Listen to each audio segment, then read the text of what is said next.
So the man with the greatest hot old man energy with his own theology fitness channel has deigned himself to come on this low little channel with his low little friend Nick. Howdy, Dr. Pritchett. How are you doing today, brother? Good. Well, I have to commend you on producing more content than either one of my channels combined lately. So, and then I'm only once a week on Trinity Radio, so I'm the lazy YouTuber, so that's fine. Plus, you're using that black magic with the Calvinism thing. So, and talk about Dr. White. Gosh. So yeah, you're blowing up big time now. Slowly but surely. It's well, when you're unemployed and you got time, it's like, well, why not make videos on the internet? There you Got to go. put my $30,000 degree to use. Otherwise, it's just sad. Yes. So, Go to so I decided seminary. Go to seminary to be a YouTuber. that's oh my gosh. If Fuller is smart, the first thing they do is get a PhD in media and theology and all that nonsense, and they'll make so much bank. Yeah. So how's that screenwriting degree working for you? Well, I have someone reading it. Yeah. We'll see what happens. So Hey, that's always the man. hard part is getting a producer to read it. But a YouTuber is a better side job for a aspiring screenwriter than most other things aspiring screenwriters end up doing that involve dancing poles and whatever else. So Yeah, and I don't have the hips for it. yeah. So the big question everyone always asks us is when they find out you're a Peter guy or I'm a Paul guy is basically, oh, so what's the heart and center of Paul or Peter's theology? I'm sure you get that all the time. Although if I'm talking to you, it's usually something like, did Paul, or rather Peter, really write Second Peter? And did he even really write First Peter? So What's the give first our, line of Second Peter? I don't know. I don't have it Do you believe memorized. the Bible Paul, or not? That's I mean, well, Paul didn't write it, so how would I know who wrote Second Peter? No, I mean it's easy. I have two epistles and some data in the Gospels and Acts to deal with, and then since nobody cares, there's like a tenth of the literature, secondary literature to read. Whereas if you're a Pauline scholar, you've got mountains and mountains and mountains to read, and 13 epistles and a good chunk of the latter half of Acts to read, and it's just, I mean, why? Yep. You just make your work harder for you as a New Testament guy to pick Yeah. Paul over Peter. I mean, I even really young should have stuck with scholars. Peter or John. Yeah, well, even with John, though, I mean, how do you hash that out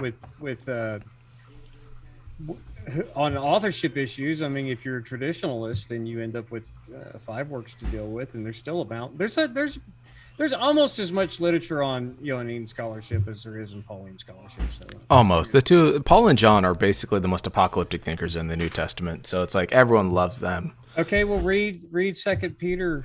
I mean, read Second Peter 3. You want apocalyptic writing? Oh, yeah. You get that in Peter too. So, Oh, here's something I wanted to ask you. It just popped into my head. So but everyone does Peter's the whole easier. Peter's easier, yeah. Nobody ever wrote in the Bible that Peter's hard to understand. No one, but you know what? Someone, namely Peter, wrote that Paul's hard to understand. And look at how many people get This Paul just wrong. means and Paul's more educated. Peter's blue collar, Paul's white collar. I mean, what do you want from me? You got something for everyone there. Okay. So one of the big questions people ask, or the big questions in pseudepigraphy, the idea that we have pseudonymous writings in the New Testament or falsely attributed, Okay. and you see this, and I think this is actually common to both Paul and Peter, is the idea that's too apocalyptic to be Peter or Paul. Because Second Peter, it's like if you can grant First Peter or Peter wrote First Peter, Second Peter is hard to swallow for some people because it's just too apocalyptic. It's too this, it's too that, it's too gnarly. And same thing with like First Thessalonians and Second Thessalonians, right? It's kind of like, oh, that's too apocalyptic. I'm like, is that just kind of a prejudicial hangover from not understanding Jewish apocalyptic? Yeah. Well, with all right, let's take Second Peter for example. Okay. All right. If you can accept that Jude is early, which I accept Jude is early. I mean, I don't know, somewhere late 50s, maybe 60, somewhere around there. Then there's a problem with Peter being the author of Second Peter, right? And his imitation of Jude seems appropriate since it's part of the Holy Family, as Ben Witherington argues, and I think he's right. Right.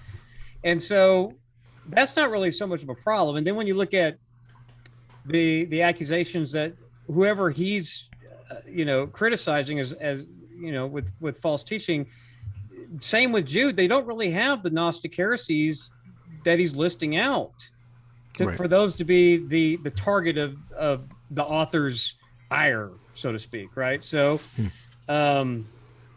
stylistic differences could be just different amanuenses as opposed to different authors. That those kind of arguments, I can't believe still hang around given what we know about composition in the first century nowadays. I mean, it's just that, and different audience for what we know about rhetoric and the different audiences and who they're aimed at. I mean, take Paul, for example.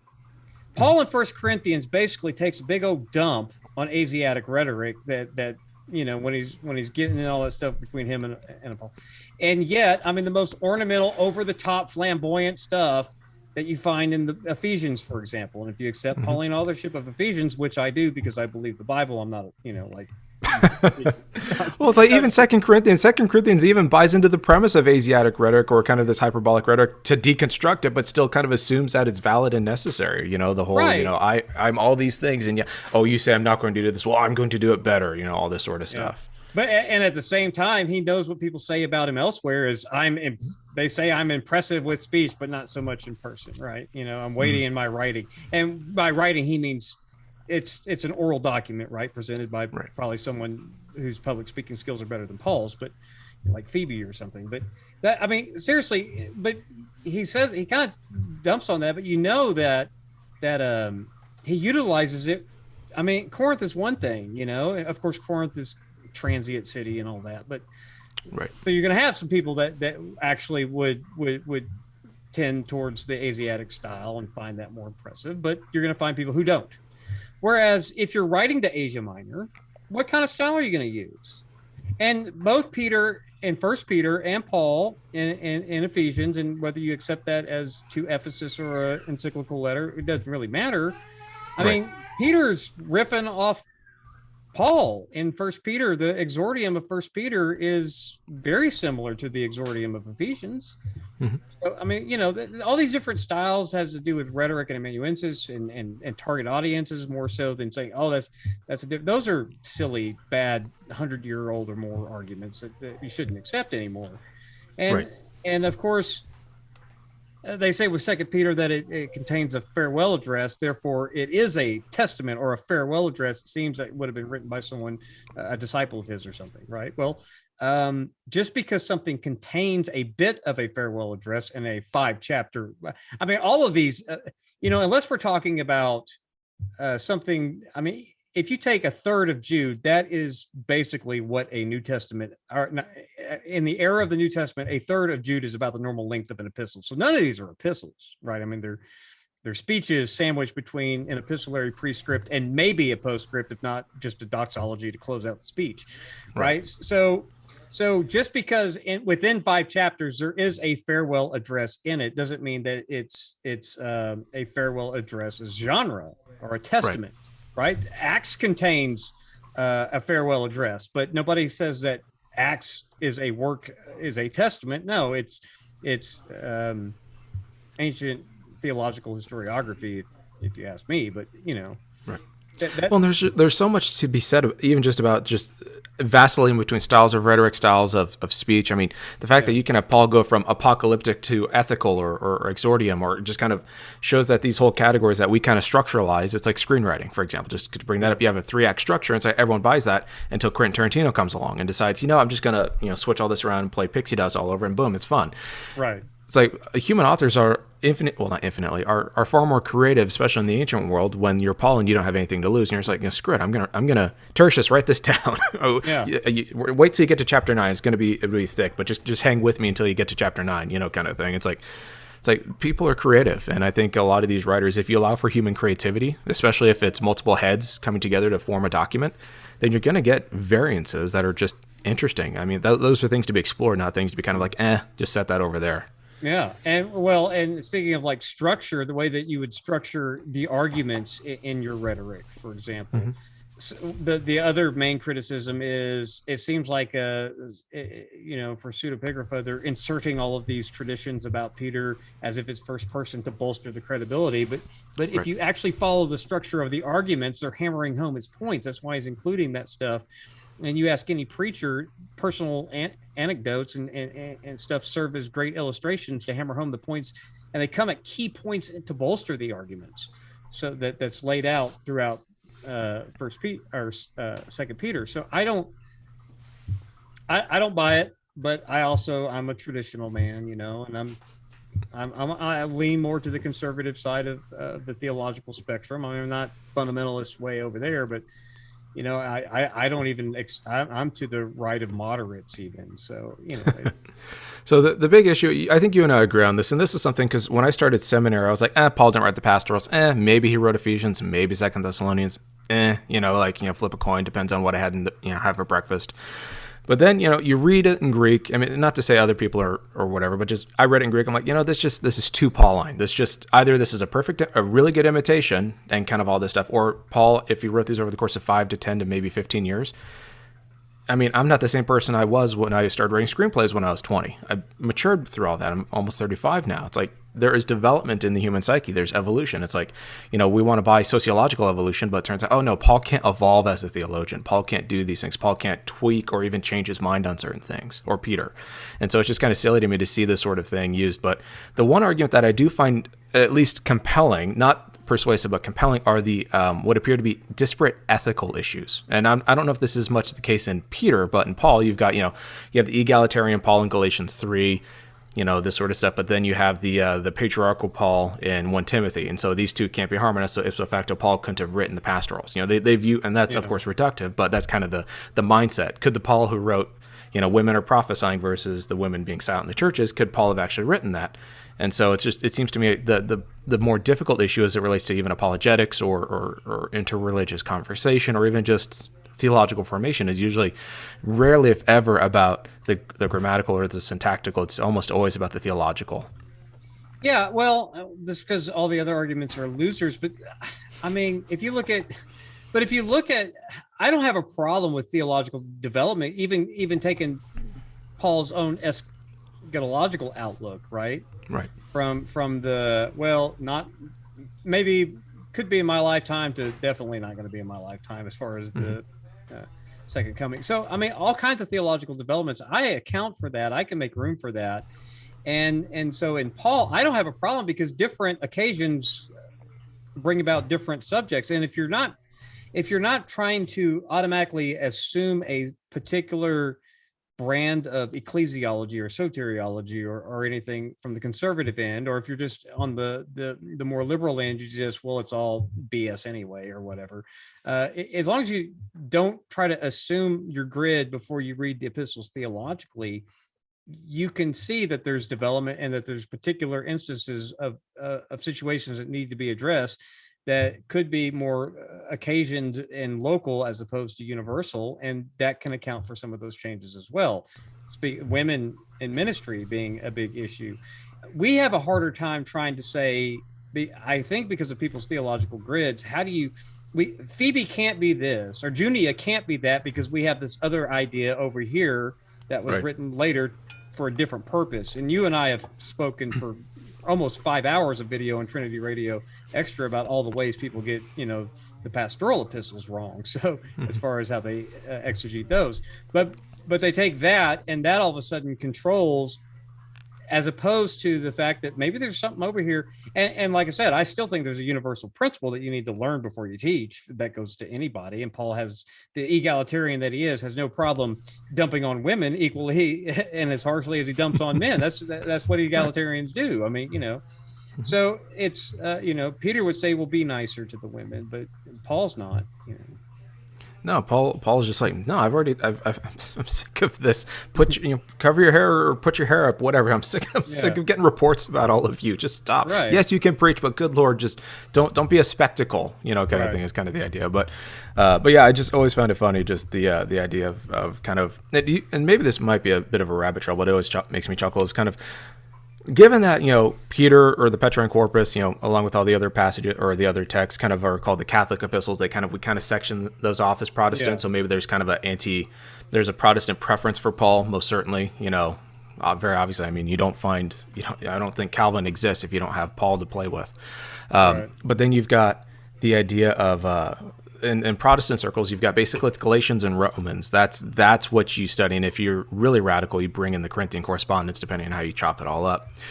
But there's this kind of weird kind of dichotomy or kind of structure where you build a Paul based on what you know to be this, and then anything that doesn't match it, you just automatically throw out. And that happens with, any theological formation. Take Calvinism, for example. We've got our Romans 9 the way we understand it, so everything else has to be filtered through this. Or we've got this preconceived idea of determinism. Everything has to be filtered through. Or Wesleyanism, or pick whatever theological principle you want to adhere to. But right. There is oftentimes a cart being put before the horse theologically and exegetically that predetermines kind of where you land just before you've even picked up the Bible. And I think we see that a lot in New Testament scholarship as well. Yeah. Well, Paul and Peter, I think you can mine them for theology, but to me, they are not the theologians. I'm with the East on this. John's the theologian, of the bunch. Peter is kind of a motivator, both positive and negative reinforcement. And I think Paul's the troubleshooter. I mean, he's a church planting troubleshooter, and he's putting out all kinds of fires. And we think so much of Pauline theology is vertical when a lot of it is horizontal, mistaken for the vertical. And we do the opposite with Peter and John. We think that's more horizontal stuff. And the stuff I hate. I can tell the quality of a Roman. That's not an either or though. That's a right. It could be a both and. Well, it's like you pick up any Romans commentary and you can tell what the commentator, what he or she thinks about it, because they'll spend this much on Romans 3, this much on Romans 5-8, this much on Romans 9, and this much on literally the final 4 chapters, which I think are the most theologically interesting, because how do you actually live and breathe and eat and have friends and all that? And it's like you can tell, it's like everyone, at least in Protestantism, there's a preference for this and not for any of this. And I think that's where, if you actually read Paul, he's more about this. This sets the tone for literally all this, but there's a lot more of this than there is of this. Yeah, I actually made a post in the Trinity Radio Primetime group that, and somebody dug it up here recently, it's from years ago, about how the typical evangelical preacher goes through Romans. And they kind of go through it the same way the commentators do, and they give up because they've been trained in seminary. And funnily enough, nobody knows how to preach First Peter but me. But no one wants to preach First Peter because Paul didn't write First Peter. So there you go. There you go. Well, even in the apologetics arena, I had to go down to Texas and dump on 1 Peter 3:15 and, starting in verse 13 and following. I was like, this is not really about giving all these arguments. It's about behaving yourself and being a good person and getting asked, about Jesus. What makes you do good and why are you putting up with all this persecution for doing what's right? That's really what he's talking about throughout that entire section. But go figure. But what preachers so apologists get programmed to go talk about to proof text 1 Peter 3:15 and then start talking about cosmological arguments. Pastors get inundated with you get to talk about how crappy men are for almost 3 chapters, and then tail end you get to talk about how nobody can save themselves, because that's what Paul's point is in verses 21 and following. As if salvation's a game of who can do the most pull-ups. Yeah, exactly. Right. And you can't, and so you need to go preach to the culture that they can't save themselves, even though none of them were trying to, and first century Jews weren't really trying to either. But thank you, E.P. Sanders. Yeah, and then they go on about that, and then they're like, okay, cool, we get to talk about Abraham, even though my hermeneutics teacher said that you don't do theology from narratives, even though Paul got his whole idea about justification by faith apart from works from the law in a narrative. So we'll talk about that, but we won't talk much about Abraham. We'll talk about what Paul meant about Abraham, and then we'll get to David, and that's a little bit David. And so I don't know what to do about that. So that's going to go a little wonky in that sermon in chapter 4, but then we'll get to it. And then who knows, we have to clear up some baptism theology in chapter 5 and this Holy Spirit stuff, and we'll slam the charismatics a bit. And prosopopoia in Romans 7. I don't know. I think Paul's just being a bad Christian here. Yeah. Oh, well, you forgot about how everyone sinned in Adam, even though Augustine got it wrong, but he's still right even though he got it wrong. And, that's their latter half of chapter 5, and then chapter 6 gets a little bit wonky again, so they skip through it. Chapter 7, Paul's talking about himself as a Christian trying to struggle with, still wanting to sin. Paul's a good existential philosopher, y'all. I think we just misread because it. that's really what he was on about there. Yeah, he's in the flesh. He's at war, even though in the very next chapter he says there's life and peace in Christ and no condemnation. So even though it's a mirror opposite of what's happening, the believer in the person in Christ is mirror opposite of everything that he says in the latter half of chapter 7. He's talking about himself, right? I mean, it's ridiculous. And then Romans 8, they that gets too touchy feely, and so we'll wait till we can talk about predestination for 3 sermons in a row. And then 9 through 11, depending on your tradition, all you're doing is combat theology against. That's the quickest week, or that's the longest year of your sermon series. Is basically Romans 9 through 11. And then by that, 6-7 months, you're ready to go on to a new book so by the time you slug your way to the finish line in chapter 11, you're like, all right. The rest of the stuff's about, if you want to eat meat, go ahead. But I mean, really don't do it. It's going to offend somebody. And you're just kind of done with the rest of it. And forget anyone preaching on chapter 16. That'll never happen. Well, yeah. All the rest of it's just about who you eat. Like, just don't eat what you want and don't, wave your meat under other people's faces. There you go. Yeah, chapter 16 is about saying hi to people. So, yeah, anyway, next. Exactly. Very important chapter, by the way. But oh, yeah. But then, I mean, how often do you hear sermon series on either 1st or 2nd Peter?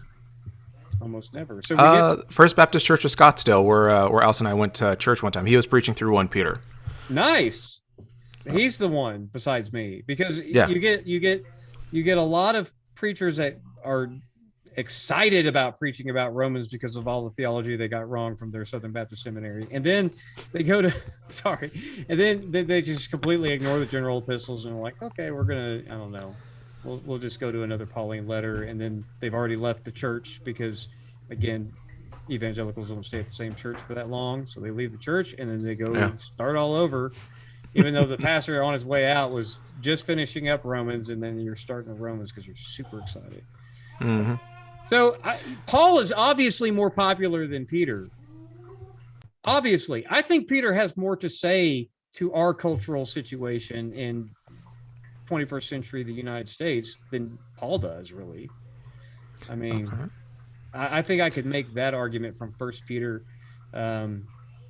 Because I dated early enough, I don't think that the persecution has risen quite to the level that you find it at other places in the empire at that time, and certainly not the subsequent decades where it gets steadily increasingly worse. So it's just kind of a bully persecution that you get.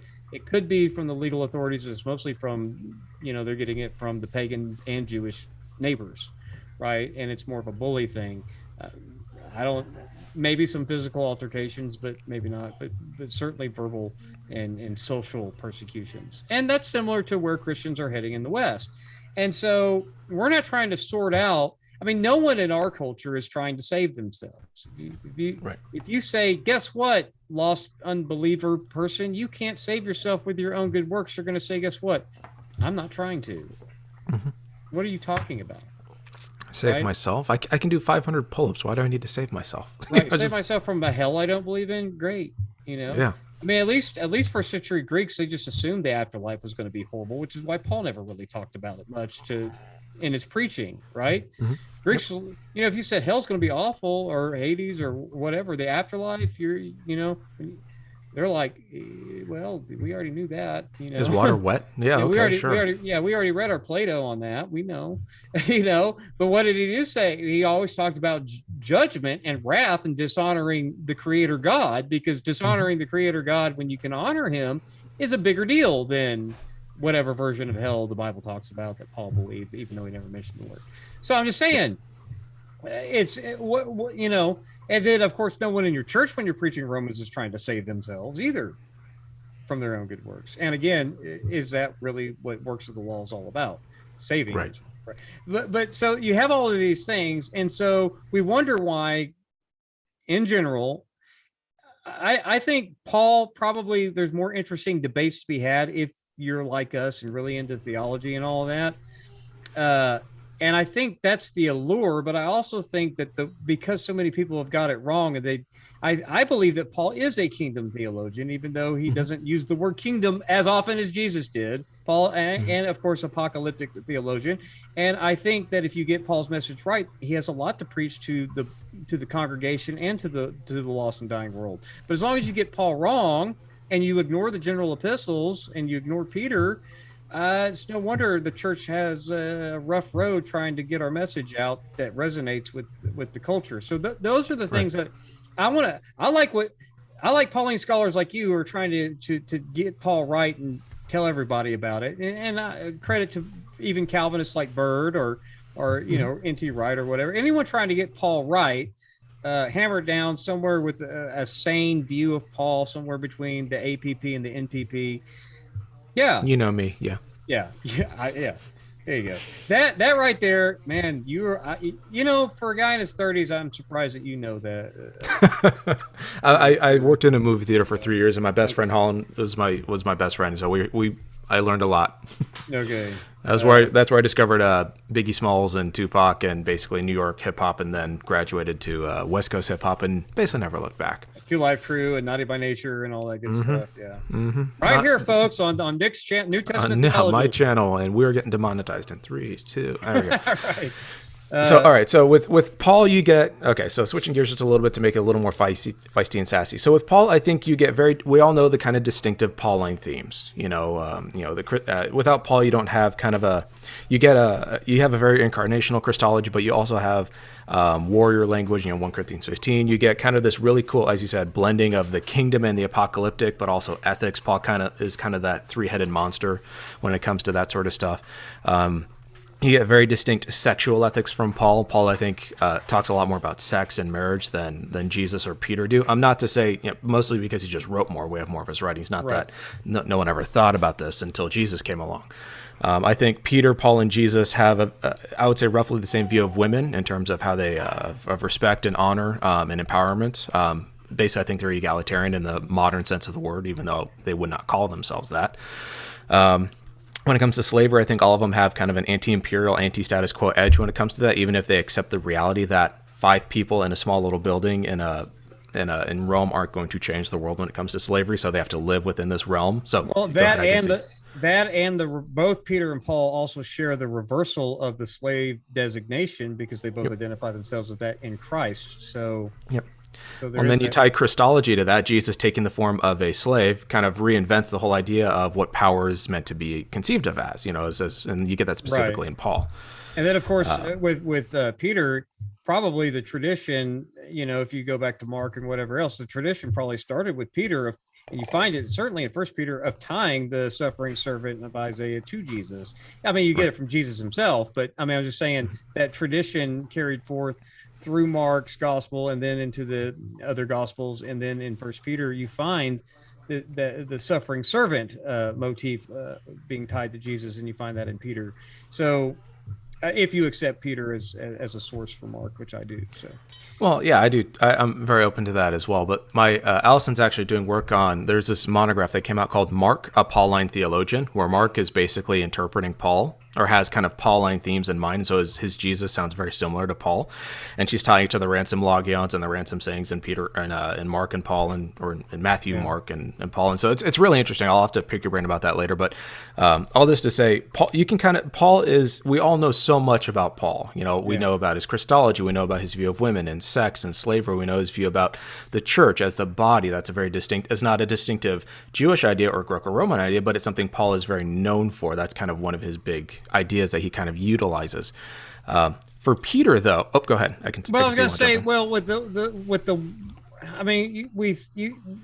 you talk about the largeness of the Pauline corpus, you're talking about you have more data points for these subjects, right? But if you look at the nature of 1 Peter, for example, okay, so when 1 Peter is an encyclical letter for sure, whether or not you believe Ephesians is one, and I could go both ways. I don't know. I think Ephesians probably is, yeah. Yeah, I could go either way, but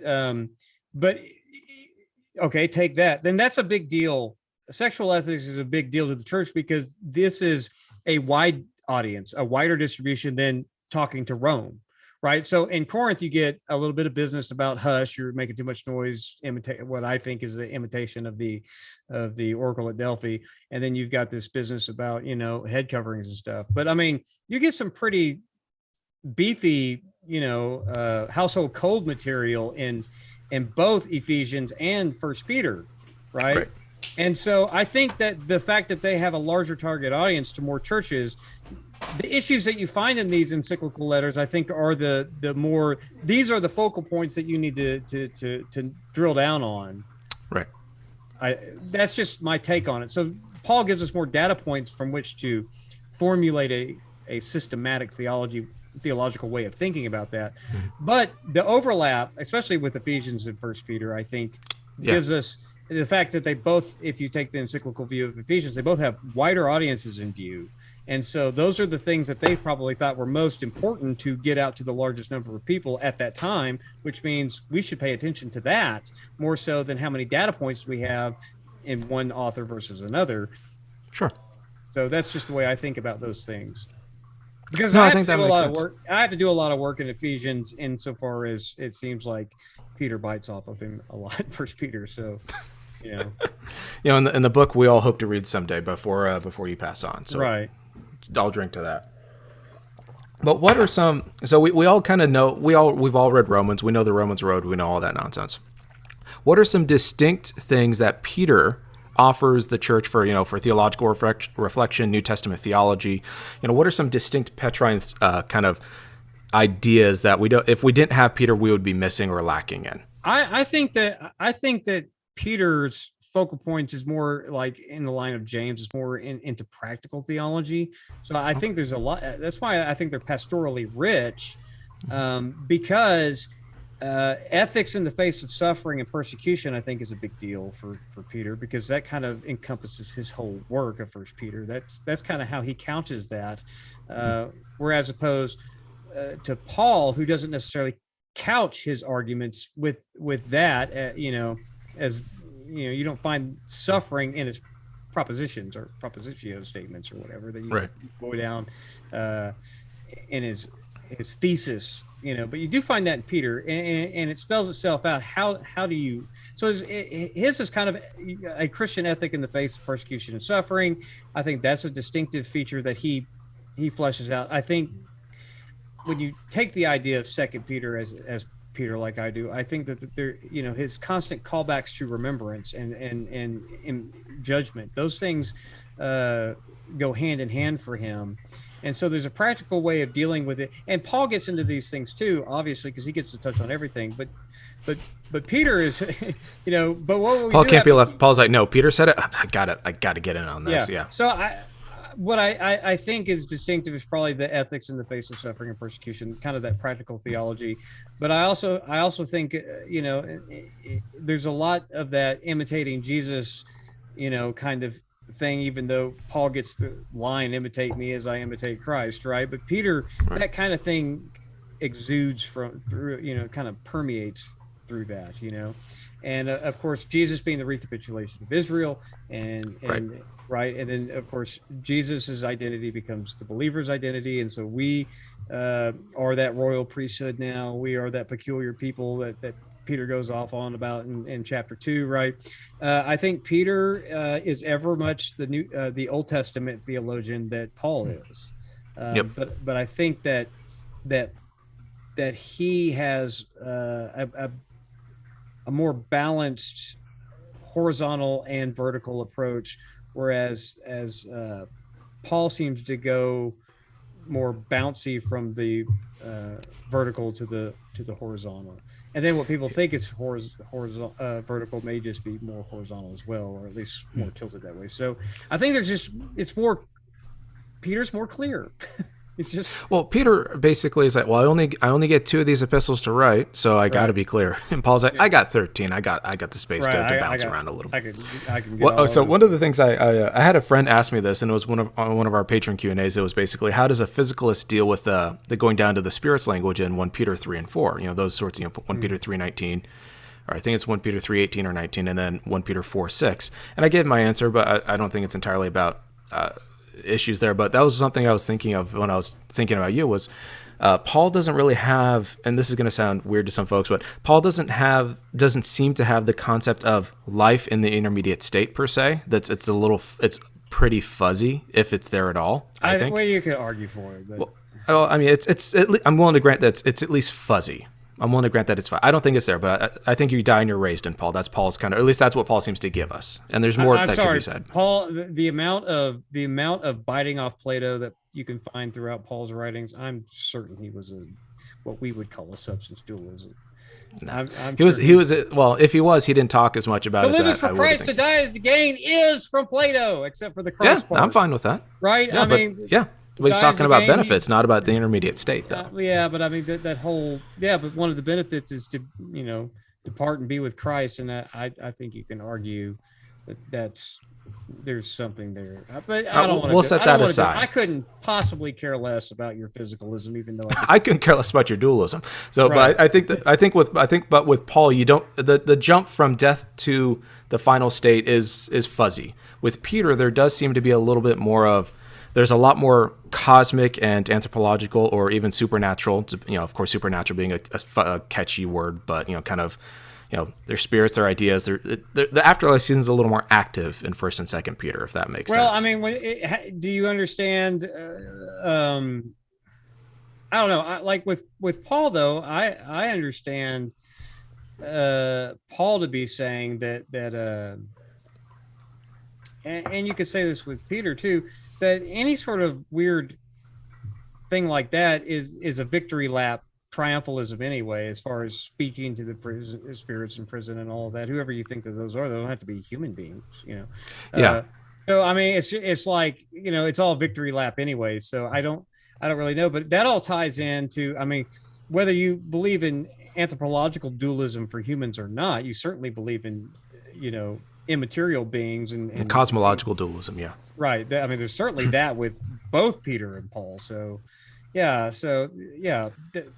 I don't see how that really touches into afterlife stuff. It's just other realm stuff, Yeah, and maybe that's the idea is that Paul.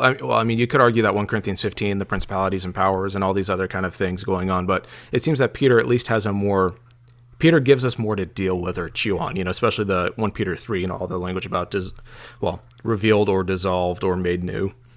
The cosmos doing all these things. About 2 Peter 3. 2 Peter 3, sorry, yeah. 2 Peter 3. 1 Peter 3 is definitely not on that level. Yeah, I like there was a journal article that was titled "Does God Have a Death Star?" Because it was the debates of whether. I thought that was a fantastic article title, right? That's talking awesome. about this passage. Is it a complete absolute destruction that Peter's going on about? Of the earth blowing up and creating a new. And I agreed with the author that the answer is no. That's no fun. That it's could you imagine if it's apocalyptic imagery? It's apocalyptic imagery that the evil works are going to be burnt up, but I mean the earth is going to remain, right? And everything's going to be it's burning up to lay bare, right? Mm-hmm. It's just apocalypse. It's not a weather forecast. It's not, it's not a damage report from right.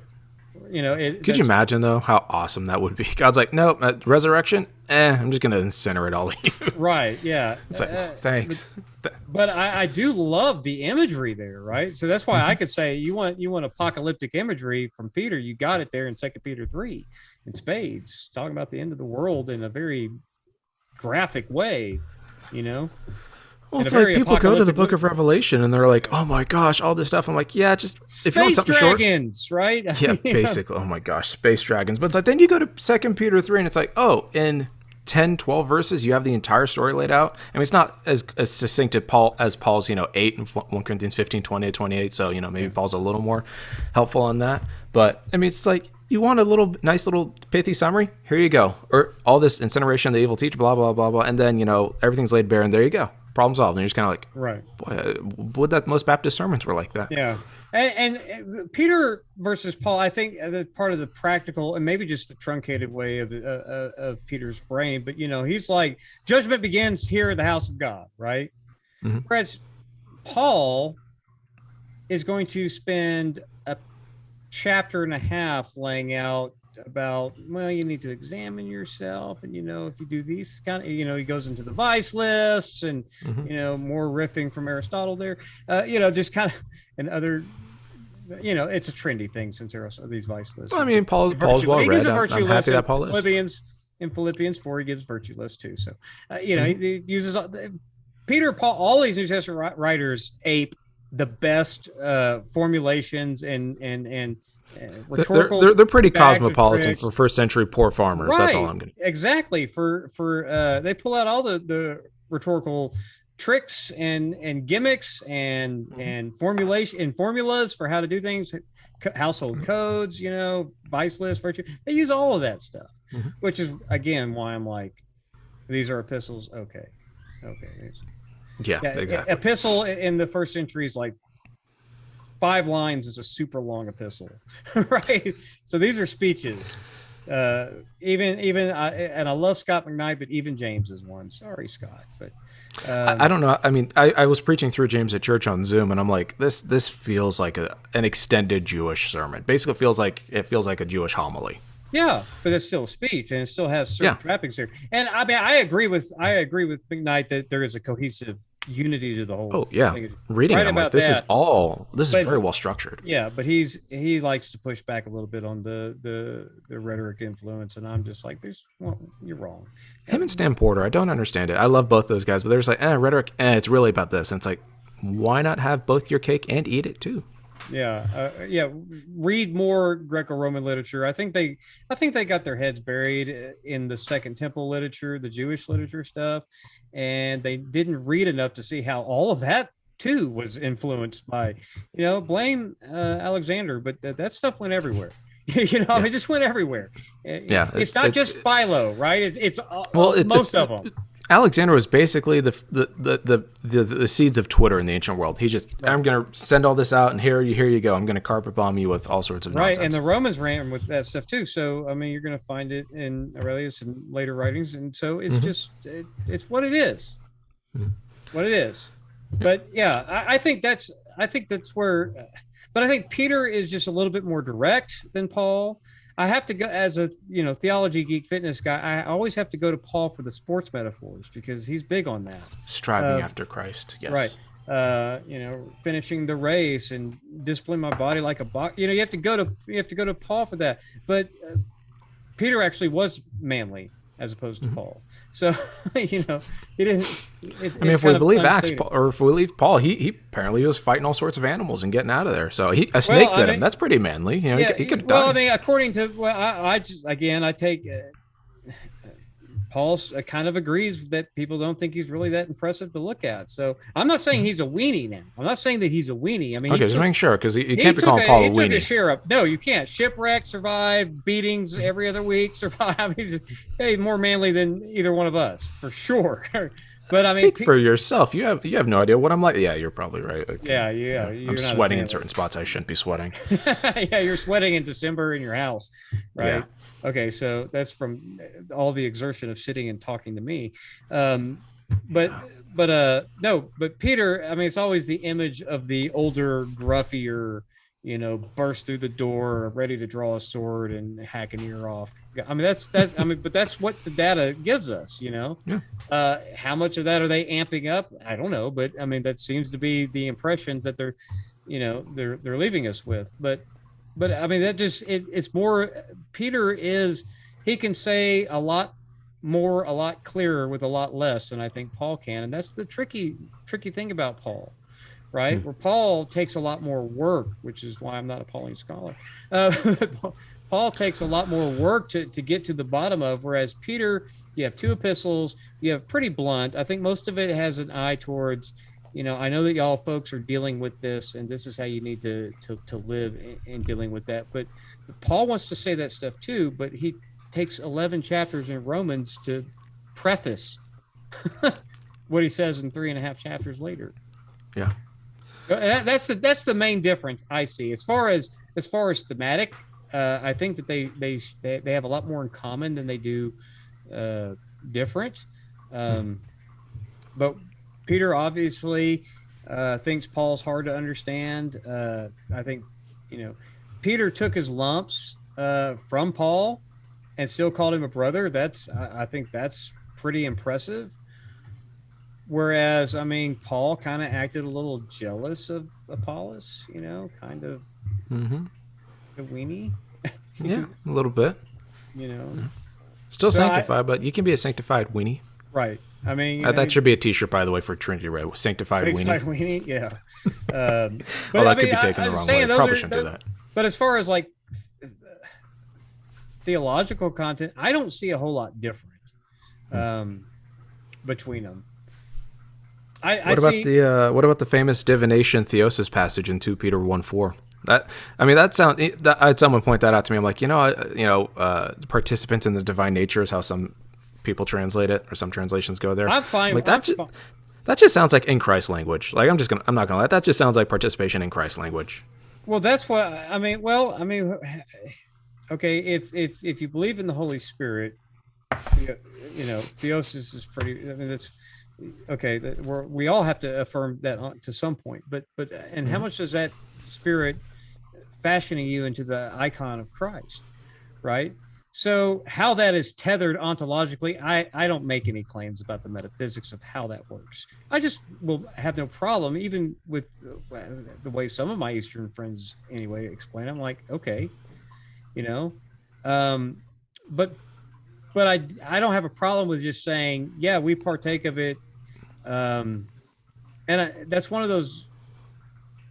It's one of those mysteries that I'm fine with. It is a mysterious, union with Christ is what Christian spiritualism and the mystics are about. That's what Christian mysticism is. It's just talking about unity with Christ. It has nothing to do with like New Agey nonsense that people think nowadays of mysticism, or even Christian mysticism or Jewish.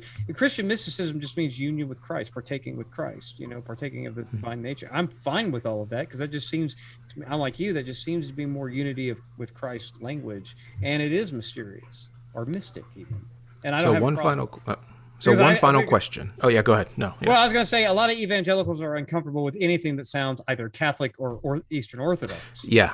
And I, not being an evangelical, I couldn't possibly care less about that. I'm like, I want to know I want to know what's the reality of it. And if the reality of it is deeply mysterious and it's something to ponder, it's left for us to wonder. And I don't mind wondering about that and wondering what is Peter on about with that.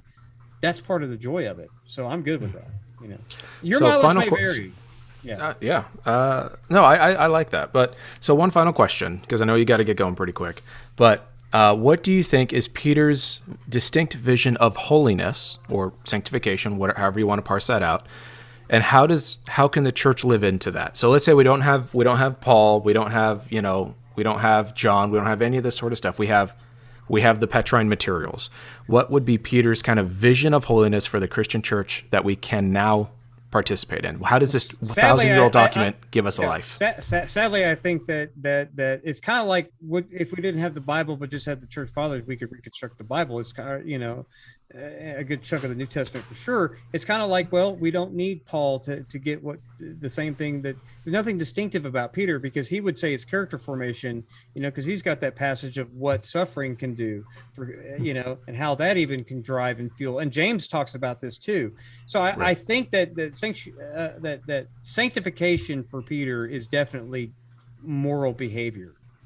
I think it is moral behavior for him. It's about, he doesn't use employment like metaphors like good works much. That's not a big word of his, but behavior and doing good. I think that's really his thing, is go be Christians in the world. He would probably approve of most of the lay people in any church that has a food pantry and a homeless shelter ministry and all of that more than he would approve of Pauline scholars sitting around debating Romans chapter 9 or chapter 7. Honestly, I'm doing Romans 9 research. There's so much is said about so little. I'd rather be talking about like Romans 16. I think Paul would agree with Peter on that too. Y'all are sitting around like, Luke would definitely say y'all are sitting around like the not just the people from Athens, but everyone who went to Athens as well. to sit around and talk about something new. I think both Paul and Peter would frown on theology geeks getting so wrapped up in discussion, debate, and education that they don't go put feet to their ministry. And I think because of the Christian scholarship and traditions around Paul have done Paul kind of a disservice to his own practical theology and go and do instead of debate what I said, right? But I think Peter's thing is about, do they see Christ reflected in your daily life? Do they see that enough that even the ones persecuting you are going to ask, why do you still do this? So that you can give your apologetic, you know? And Paul tries to touch on that, and all of the verses we ignore, even at Romans and Galatians, where he's like, never tire of doing good. You know, faith is about working through love. You know, Paul's got that stuff there too in his vertical and horizontal theology. But Peter, because of this truncated nature, when he talks about, the elect aliens, and I think the ESV is the only one who picks up on the grammar there of the adjective modifying the elect aliens. It's an adjective modifying another adjective, right? The elect aliens, that word aliens, right? Or temporary residents or whatever.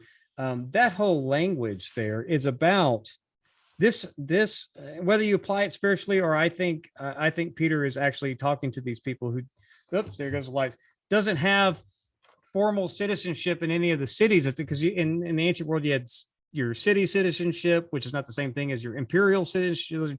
All kinds of citizenship's a messy business in the ancient world. So it's not like, oh, I moved to Evansville, so now I'm a citizen of Evansville and the United States just because I have a rental, an electric bill, and so I can go register to vote, right? The idea that he's setting up there is the emphasis is on alien. You're just a chosen people, right? He uses election language in chapter 1 and chapter 2 especially as language to talk about this is your situatedness here, right? You're a chosen people without a home here where you live. And the same thing with the foreknowledge, because that elect alien, according to foreknowledge, that is not this God before time chose you, blah blah blah blah blah. What the foreknowledge there is, and it is foreknowledge. It's not the verb; it's the noun, right?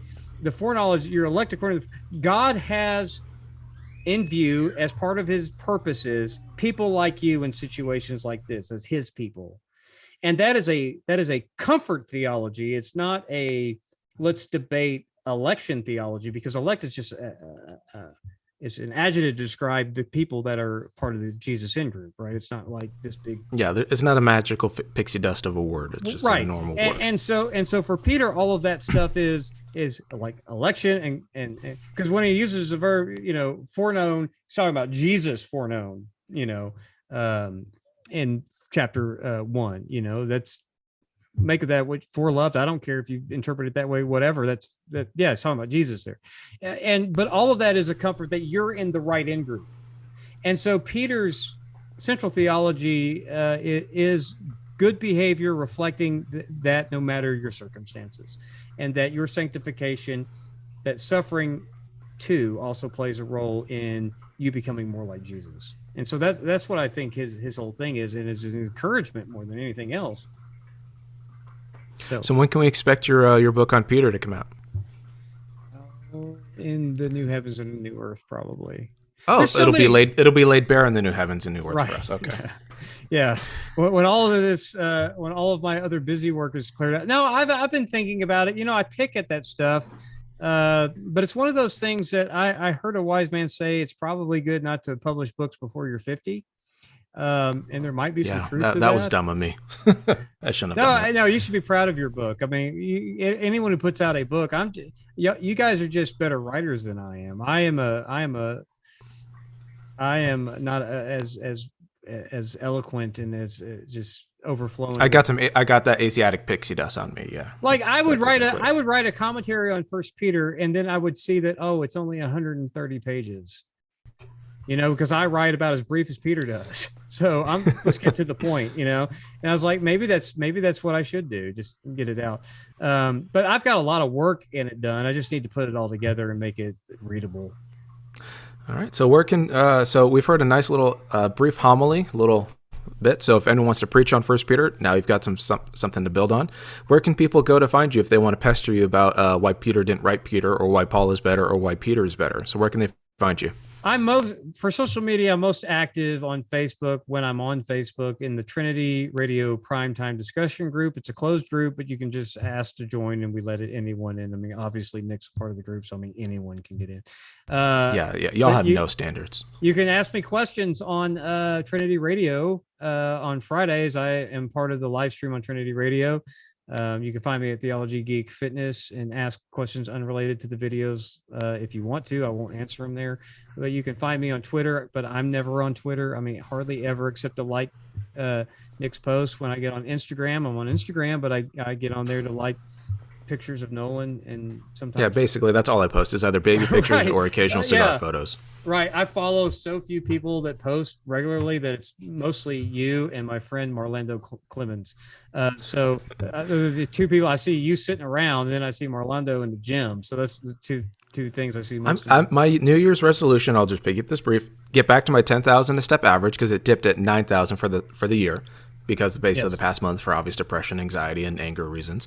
But my goal is to get back to the 10,000 steps a day and as many push-ups and sit-ups as I can do a day, however many that works. And then once we figure out where we're moving or when we're moving and getting all that set up, then I hope on finding a gym and going swimming and stuff. But I'm at this point, I'm like, I just need to walk. All of my gyms, it's all of my gym stuff. I do most of it here in this office now, literally on my lunch break. Nice. Yeah. It doesn't take much. In fact, I do all my cardio in here. I've got that little pedal thing under my desk that sometimes people see my head bobbing. It's because I'm sitting there pedaling. I thought you were just sitting on a big exercise ball doing this. No, I do have an exercise ball, but it's back there. So. Those are oddly comfortable. I think I might need to switch this chair out for that when we get into the new duplex. Yeah. Just sit there and be like, yeah. So when we're talking about participation, just see if that'll work. Well, I wish you all the success, and anyone else who wants to get into health and fitness for the new year, come check me out on Theology Geek Fitness. I'll answer fitness-related questions the best I can. I'm actually studying all of the stuff for the ISA personal training thing. I was sent the books, and I may pay the $600 and take the tests after I get finished reading them, become a certified personal trainer. That will never take on any clients, but I just think it's, always want to have something. Well, it's like you have your barber's license, right? Right. You still have that. I still renew it. I pay $75 a year to stay a barber, even though I never practice on anyone other than coworkers and my son. So. Well, brother, it's been a blessing to have you. I'm blessed by our friendship and all the mischief we get into. And if anyone can believe it, we were on pretty PG right here. So just letting you know, if you enjoyed this, it gets worse, but we'll have to have you back on, Johnathan. Yeah, and if you're unfamiliar with me and you love Nick, go to Trinity Radio Extra. He is like my most frequented guest. It's about time I returned the favor, and we've got literally hours on women in ministry and Paul and stuff like that. So go check that out. We've got 3 or 4 videos over there. Something like that, yeah. It was long. It was like 6 hours or something like that. Right, good for road trips, or for falling asleep.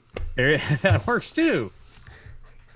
All right, brother. Appreciate you. Thank you so much, and you have a wonderful day. Go enjoy your workout. All right.